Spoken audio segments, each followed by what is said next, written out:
ગંદકી વધી જતા સ્થાનિકોમાં રોષ, રજૂઆત કરવા છતાં કોઈ કાર્યવાહી નહીં।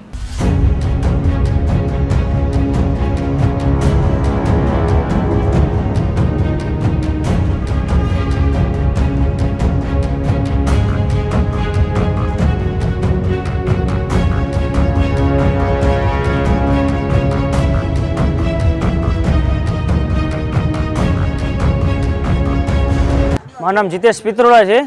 પણ અમે 25 વર્ષથી રહીએ છીએ। પણ જરીક ચોમાસું આવે એટલે પાણી ભરાઈ જાય ને વરસાદ આવે એટલે નાલા બે છલકાઈ જાય, ગટર બધી બારે ભરાઈ જાય ને માણસ અહીંયા હાલી શકતા નથી ને બહુ તકલીફ પડે છે। અહીંયાના મેયરને અમે રજૂઆત કરીએ પણ અહીંયા એવું ના રહે છે, આવે સફાઈ કરીએ એક બેડીમાં, વળી અઠવાડિયે થાય એટલે ગટર ઉભરાય એટલે વળી આખો રોડ ભરાઈ જાય।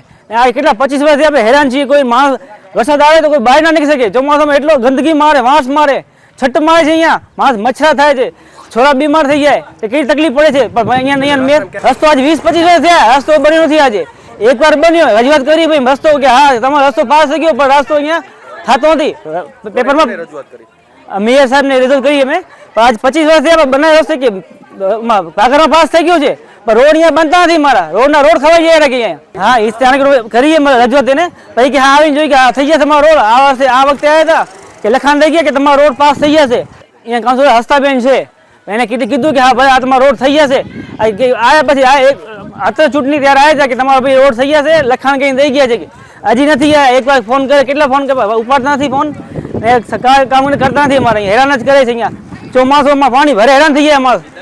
અહીંયા આમ પબ્લિક તો રસ્તે જઈ ન શકે એટલી ગંદકી છે।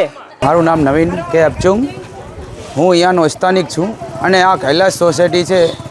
આપ જોઈ શકો છો કે અહીંયા એક ગટરનું ચેમ્બર બનેલું છે। એ ચેમ્બર કેવો એન્જિનિયરે પાસ કર્યો છે આપ જોઈ શકો છો કે ભાઈ આ ગટરનો ચેમ્બર કેટલા લોકોને હેરાન કરે છે અને અહીંયા લગભગ વર્ષોથી ગટર તો ઉભરાય જ છે।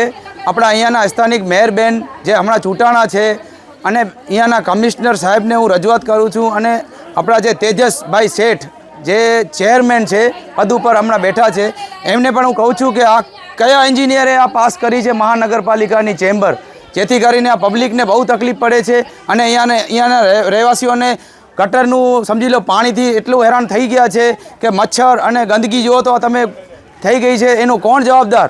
તો અહીંયાના રહેવાસીઓને એટલી તકલીફ થાય છે તો વોટ લેવા આવે જે મેયર બેન છે વોટ લઈ ગયા છે એને હું કહું છું કે બેન તમે અહીંયા આવીને આ બહેનોની જે સમસ્યા છે એ તાત્કાલિક ધોરણે ખતમ કરો, જેથી કરીને આ બહેનો શાંતિથી રહી શકે। અહીંયા ગંદકી જો તમે હર વર્ષે કાંઈ ને કાંઈ પ્રોબ્લેમ છે, અને આજે જે 25 વર્ષથી આ બેન રોડ બન્યો છે એ રોડને તમે મૂકીને તમે ઓ રોડ શું કામ બનાવવામાં આવે છે એનો પણ તમે ઉલ્લેખ કરજો।